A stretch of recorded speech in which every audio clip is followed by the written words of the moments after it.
عورت درد سہ لیتی ہے مگر اپنی توہین نہیں۔ آنسو اس کی تکلیف میں اتنے نہیں نکلتے جتنے اسے وہ الفاظ رلاتے ہیں جس میں اس کی توہین کی گئی ہو۔ شاید اسی لیے لوگ عورت کو کمزور سمجھتے ہیں، کیونکہ وہ الفاظ سے آسانی سے ٹوٹ جاتی ہے۔ جو لوگ اپنے احساس ظاہر نہیں ہونے دیتے، اکثر وہی لوگ دوسروں کا خیال رکھنے والے ہوتے ہیں۔ کبھی بھی شادی کے کھانے کی برائی نہ کرو۔ بیٹی کے باپ کی پوری عمر لگ جاتی ہے صرف اس ایک وقت کے کھانے کے لیے۔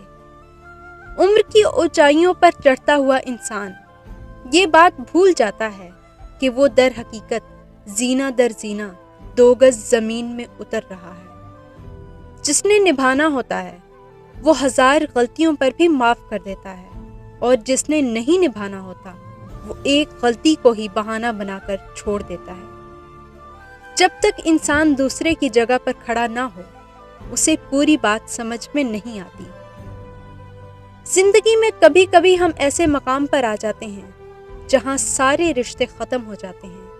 وہاں صرف ہم ہوتے ہیں اور اللہ ہوتا ہے۔ کوئی ماں، باپ، بہن، بھائی، کوئی دوست، کوئی نہیں ہوتا۔ پھر ہمیں پتہ چلتا ہے کہ ہمارے پاؤں کے نیچے زمین ہے اور سر پر آسمان۔ بس صرف ایک اللہ ہے جو ہمیں اس خلا میں تھامے ہوئے ہے۔ پھر پتہ چلتا ہے کہ ہم زمین پر پڑی مٹی کے ڈھیر میں ایک ذرے یا درخت پہ لگے ہوئے پتے سے زیادہ کی وقت نہیں رکھتے، اور پھر پتہ چلتا ہے کہ ہمارے ہونے یا نہ ہونے سے صرف ہمیں فرق پڑتا ہے۔ ایک دن تم پیچھے مڑ کر دیکھو کہ جن چیزوں کے لیے تم فکر مند تھے وہ تو بہت چھوٹی تھیں اور تم بڑا سمجھتے رہے۔ زیادہ تر لوگ اپنے احساسات اپنے اندر ہی رکھتے ہیں۔ انہیں یقین ہوتا ہے کہ ان کے درد کو کوئی نہیں سمجھ سکتا۔ اکثر اوقات سچ کڑوا نہیں ہوتا، سچ بولنے کا انداز کڑوا ہوتا ہے۔ ہم سچ بولنے کے ساتھ ساتھ دراصل دوسرے کو ذلیل کر رہے ہوتے ہیں، اور توقع کرتے ہیں کہ ہماری تذلیل کرنے کی حرکت کو بھی صرف سچ ہی سمجھا جائے۔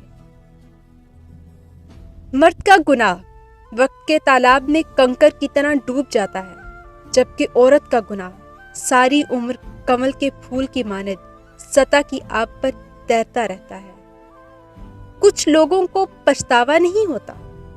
ہم سوچتے ہیں کہ شاید کسی وقت انہیں احساس ہوگا اپنے منفی رویے کا، لیکن ایسا نہیں ہوتا۔ یہ پچھتاوے صرف ظرف والوں کے لیے ہوتے ہیں۔ ملامتیں بھی انہی کے حصے میں آتی ہیں۔ بے حس لوگوں کے پاس صرف اپنا آپ ہوتا ہے۔ زندگی کی خوبصورتی رشتوں سے ہے، اور رشتے تبھی قائم رہتے ہیں جب ہم معاف کرنا اور درگزر کرنا سیکھ جاتے ہیں۔ اگر ایسا نہیں ہے تو پھر ہم صرف ایک قیدی ہیں ان سماجی رسموں کے جو ہمیں ساتھ رہنے اور ایک دوسرے کو دیکھ کر مسکرانے پر مجبور کر دیتی ہیں۔ اس دنیا میں سکون سے جینے کی صرف ایک ہی تدبیر ہے کہ ہر انسان کے پاس ایک وسیع و عریض قبرستان ہو جہاں وہ لوگوں کی غلطیوں اور خامیوں کو دفنا آیا کرے۔